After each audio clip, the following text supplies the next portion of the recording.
Morning सभी को। Third year के बच्चों, हम टैक्सोनॉमी के अंतर्गत ICBN हमने शुरू किया था, international code for botanical nomenclature. इसकी मैंने कैसे शुरुआत हुई थी, कहाँ कहाँ पे कैसे इंटरनेशनल बोटैनिकल कांग्रेस हुई थी, ये आपको बताया। उसके बाद बताया था कि इसके ICBN के प्रिंसिपल्स क्या क्या हैं। प्रिंसिपल्स कंप्लीट हो गए थे। उसके बाद हम आज पढ़ेंगे रूल्स ऑफ ICBN में हम ज़्यादातर किस काम के लिए ICBN की संस्था बनाई गई है? नामकरण के लिए। किसका नामकरण होना चाहिए? जो भी पादप नया डिस्कवर होता है, इसमें किसी भी प्रकार का मतभेद न हो, क्योंकि पूरे विश्व में वो पादप कई जगह पे मौजूद हो सकता है। तो कौन से वैज्ञानिक के द्वारा दिया गया नाम मान्य होगा, इसके लिए कोई मतभेद ना हो, तो बहुत सारी नियमावली बनाई गई है, रूल्स बनाए गए हैं, सिद्धांत बनाए गए हैं, उनके अकॉर्डिंग ही नामकरण किया जाता है। ICBN के बहुत सारे नियम हैं जिनको हमें पढ़ना पड़ेगा ICBN के अंतर्गत। सबसे पहला जो नियम है ICBN का वो है टैक्सोनॉमिक रैंकिंग ऑफ टैक्सा, वर्गकों की कोटि का नियम। हिंदी में इसको बोलते हैं वर्गकों की कोटि का नियम, इंग्लिश में टैक्सोनॉमिक रैंकिंग ऑफ टैक्सा। जब हम किसी भी प्लांट का, फैमिली का वर्गीकरण करते हैं तो शुरुआत कहाँ से होती है? सबसे पहले है किंगडम। किंगडम का मतलब है जगत, ठीक है। किंगडम यानी किंगडम तो दो ही है, पादप जगत अलग है और एनिमल अलग है। तो प्लांट किंगडम, किंगडम में क्या आ जाता है? Plant kingdom. ये एक वर्गक हो गया। किंगडम क्या हो गया? एक वर्गक। और इंग्लिश में बोलेंगे इसको टैक्सॉन, एक टैक्सन बन गया। वर्गक के नीचे आ जाता है डिवीजन। अब प्लांट्स में बहुत सारे डिवीजन हो जाते हैं, तो हम मेजर डिवीजन क्या बनाएंगे? एल्गी अलग है, शैवाल अलग है, कवक अलग है, ब्रायोफाइटा अलग है, टेरिडोफाइटा अलग है, जिम्नोस्पर्म्स अलग है, एंजियोस्पर्म्स अलग है। ये किस में आ जाते हैं? डिवीजन में, ठीक है। डिवीजन के नाम के पीछे लगता है फाइटा, PHYTA, जैसे ब्रायोफाइटा, टेरिडोफाइटा। तो किंगडम बड़ा टैक्सॉन है या डिवीजन बड़ा टैक्सॉन है? डिवीजन में तो पूरे पादप जगत को विभाजित कर दिया, शैवाल अलग हो गए, कवक अलग हो गए, ब्रायोफाइट अलग हो गए, टेरिडोफाइट अलग हो गए, जिम्नोस्पर्म अलग हो गए, एंजियोस्पर्म अलग हो गए, और किंगडम में सारे पादप आ गए। तो बड़ा टैक्सॉन कौन सा है? किंगडम।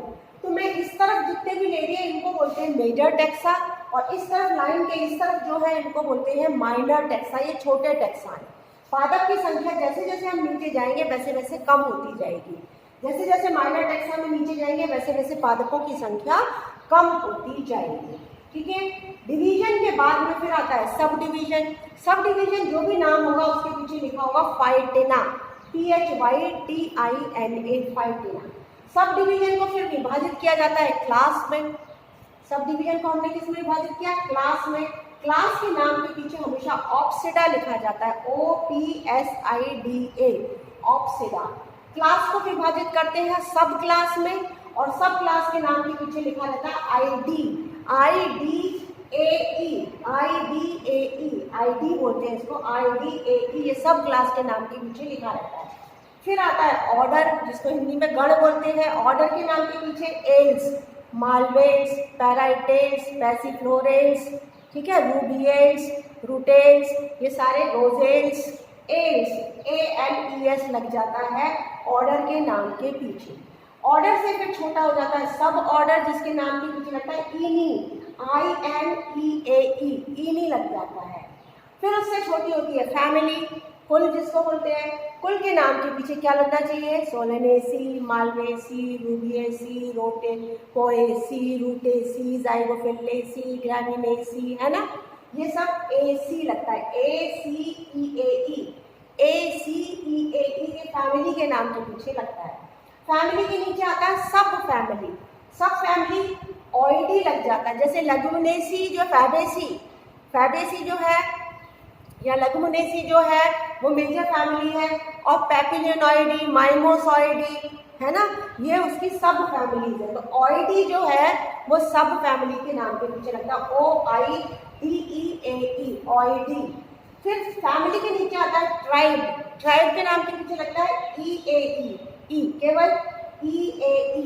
और सब ट्राइब के नाम के पीछे लगता है INAE, सब ट्राइब के नाम के पीछे लगता है इनी। ये है टैक्सॉन, ये सारे टैक्सान है, एक एक वर्गक के नाम के पीछे अलग से अल्फ़ाबेट्स लगाए जाते हैं, जिससे पता चल जाता है कि ये किंगडम है या क्लास है या ऑर्डर है या फैमिली है। ये नियम बनाए गए हैं ICBN के, जिसमें मेजर टैक्सा ये वाले हैं।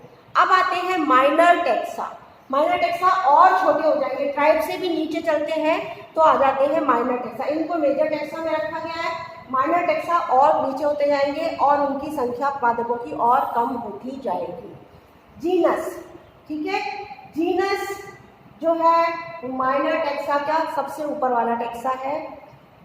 जीनस के नीचे आता है सब जीनस, ठीक है। इनके नाम के पीछे जो वर्ड्स है अल्फाबेट वो फिक्स नहीं है, ये अलग रहते हैं सारे, इनका कोई फिक्सेशन नहीं है, बस यहाँ तक फिक्सेशन है कि नाम के पीछे ये लगना चाहिए, इसलिए ये मेजर टैक्सा में आ गया। माइनर टैक्सा के नाम के पीछे कोई भी फिक्सेशन नहीं होता है अल्फाबेट्स का, इसलिए इनको माइनर टैक्सा भी कहते हैं। जीनस, जीनस के नीचे सब जीनस, सब जीनस के नीचे स्पीशीज, स्पीशीज के नीचे सब स्पीशीज, सब स्पीशीज के नीचे वैरायटी और वैरायटी के नीचे सब वैरायटी। तो ये है माइनर टैक्सा। ये ICBN का प्रथम नियम है, जिसमें वर्गकों की कोटि का नियम बताया गया है, रैंकिंग बताई गई है। टैक्सॉन की रैंकिंग क्या है? किंगडम सबसे बड़ा टैक्सॉन है और सब वैरायटी सबसे छोटा टैक्सॉन, ठीक है। ये हो गया प्रथम नियम, कि ये नियम भी बताते हैं कि ये कौन सा बड़ा टैक्सा है, कौन सा उससे छोटे होते जा रहे हैं और उनके नाम के पीछे ये लगना चाहिए, ठीक है। नेक्स्ट जो सेकंड नियम है उसको बोलते हैं प्रारूपीकरण का नियम। प्रारूपीकरण का नियम इंग्लिश में बोलते हैं टाइपिफिकेशन, इंग्लिश में बोलते हैं इसको टाइपिफिकेशन और प्रारूपीकरण का नियम कहा जाता है। अब ये प्रारूपीकरण क्या होता है या फिर नॉमेनक्लेचरल टाइप किसको कहते हैं? मैंने बताया, मान लीजिए एक पादप है जो इंडिया में भी मौजूद है, अमेरिका में भी मौजूद है, श्रीलंका में भी मौजूद है, रशिया में भी मौजूद है और चारों जगह पे उसकी खोज सबसे पहले की गई है, चारों जगह पे खोज हुई है। कौन सा वैज्ञानिक कहेगा कि मैंने जो इसको नाम दिया है वो मान्य होना चाहिए? तो उसके लिए हम किसको पढ़ते हैं? प्रारूप, मतलब पब्लिकेशन, प्रकाशन किसका पहले हुआ। लेकिन जो भी स्पेसिमेन कलेक्ट किए जाते हैं, जो पहले प्लांट जो भी आविष्कार या जिसकी खोज की गई है, जिसका नामकरण नहीं हुआ है, तो उसके आधार पर ही टैक्सॉन का नाम दिया जाता है। फैमिली से नीचे, फैमिली से नीचे जो प्लांट जिसका खोज की गई है उसका जो नाम रखा जाएगा, उसके ऊपर ही फैमिली के नीचे टैक्सॉन का नाम आधारित होता है। इसको बोलते हैं प्रारूपीकरण। अब प्रारूपीकरण में क्या क्या टाइप्स है ये आपको बताएंगे। नॉमेनक्लेचरल टाइप्स कितने प्रकार के होते हैं, और nomenclatural type is the specimen with which the name of the taxa is permanently associated. और इसको अगर हम हिंदी में इसका परिभाषा लिखना चाहें कि प्रारूपीकरण किसे कहते हैं, तो आप लिखिए कि लेखक द्वारा प्रमाणित रूप से, लेखक द्वारा प्रमाणित रूप से किसी पादप विशेष के लिए प्रयुक्त पादप हर्बेरियम शीट जिसे पहली बार प्रयुक्त किया जाता है, उसे प्रारूपीकरण या प्रारूप स्पेसिमेन कहा जाता है या नॉमेनक्लेचरल स्पेसिमेन कहा जाता है। देखिए, कोई भी वैज्ञानिक जब किसी पादप का नामकरण के लिए खोज करते हैं कि इस प्लांट का अभी तक नामकरण नहीं हुआ, उसको कोई नई चीज़ ऐसी दिखती है कि ये तो किसी भी लिटरेचर में मौजूद नहीं है, इसका नामकरण कराना है, तो वो चाहता है कि इसमें मेरा नाम भी होगा क्योंकि मैंने इसकी खोज की है। तो उसके लिए उसे उस स्पेसिमेन को कलेक्ट करना पड़ता है, ठीक है। तो सबसे पहला जो स्पेसिमेन वो कलेक्ट करेगा और उसको हर्बेरियम शीट पे चिपकाएगा और ICBN में जाके प्रस्तुत करेगा, तो वो स्पेसिमेन कहलाएगा होलोटाइप। समझ गए आप लोग? वैज्ञानिक जिसने एक ऐसे पादप की खोज की है जिसका नामकरण अभी तक नहीं हुआ है, कोई ऐसा रेयर प्लांट है उसको देखने में आया है, तो वो चाहेगा कि इसके साथ मेरा नाम भी जुड़ जाए कि मैंने खोज की है। तो उसका जो फर्स्ट स्पेसिमेन कलेक्ट करेगा, स्पेसिमेन को वो प्रिजर्व करेगा किसके ऊपर? हर्बेरियम शीट के ऊपर। और उस हर्बेरियम शीट को जब जाके ICBN में प्रस्तुत किया जाएगा, तो उस प्रथम स्पेसिमेन का नाम क्या होगा? होलोटाइप। और इसी स्पेसिमेन का जब नामकरण होगा तो उसके आधार पे ये फैमिली से नीचे के टैक्सॉन का नाम बेस्ड होता है। ठीक है, वो हो गया नॉमेनक्लेचरल प्रारूप स्पेसिमेन हो गया, वो प्रारूप स्पेसिमेन कहलाएगा। उसके बाद मान लीजिए कि उसने दूसरा एक और स्पेसिमेन बाद में उसी के जैसा खोजा, एक और खोजा, किसी दूसरे स्थान पे उसने खोजा। पहला तो उसने जमा करा दिया जिसका नाम हो गया होलोटाइप, बाद में उसने दूसरा खोजा तो उसको नाम दिया जाएगा, उसको होलोटाइप नहीं कहा जाएगा, उसको कहा जाएगा आइसोटाइप। वो डुप्लीकेट हो गया होलोटाइप का, होलोटाइप का डुप्लीकेट हुआ, उसको कहेंगे आइसोटाइप। फिर आता है लैक्टोटाइप। अब लैक्टोटाइप किसको कहते हैं कि मान लीजिए ऑथर ने एक नहीं कलेक्ट किया, उसने 10-15 एक साथ स्पेसिमेन कलेक्ट कर लिए, एक प्लांट के 10-15 स्पेसिमेंस हर्बेरियम शीट तैयार कर ली। ठीक है, अब उसने उसमें किसी को भी होलोटाइप या आइसोटाइप नाम नहीं दिया है, ये नहीं बताया कि कौन सा पहले था और कौन सा उसका डुप्लीकेट है। वो 10-15 या 20-50 जितने भी उसने लिए हैं वो सबको लेकर के पहुंच गया कहाँ पे, ICBN में। तो उनमें से एक जो बेस्ट होगा ICBN उसको सेलेक्ट करेगा और उसका नाम दिया जाएगा lectotype. If author collects many specimens, then one of them is called as nomenclatural type. उसमें से कोई एक सेलेक्ट किया जाएगा, लेकिन उसको होलोटाइप या आइसोटाइप नहीं कहेंगे, उसको लैक्टोटाइप कहेंगे। ओके, फिर आता है सिन टाइप। सिन टाइप में ऑथर केवल 2 स्पेसिमेन कलेक्ट करता है, फील्ड में जाके शुरुआत में केवल 2 करता है। एक को तो उसने नाम दे दिया होलोटाइप और दूसरे को नाम दिया उसने सिन टाइप। 2 लेके पहुंचता है, तो एक को नाम दिया होलोटाइप, दूसरे को नाम दिया जाता है सिन टाइप। 5वां है नियोटाइप।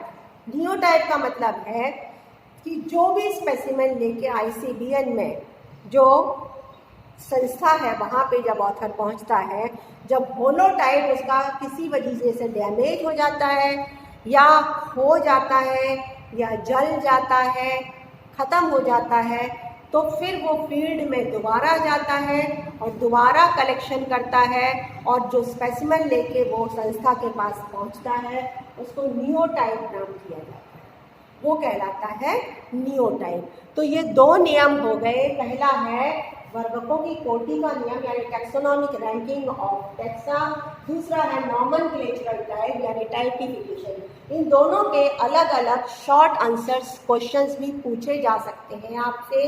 क्वेश्चन शॉर्ट टिप्पणी भी लिखने को आ सकती है, प्रारूपीकरण का नियम बताइए या टैक्सोनॉमिक रैंकिंग को डिस्क्राइब करिए, इस तरीके से क्वेश्चंस पूछे जा सकते हैं शॉर्ट में भी। और अगर पूरा ICBN पूछा जाता है तो वो एक विस्तृत वर्णन करने वाला क्वेश्चन बनता है।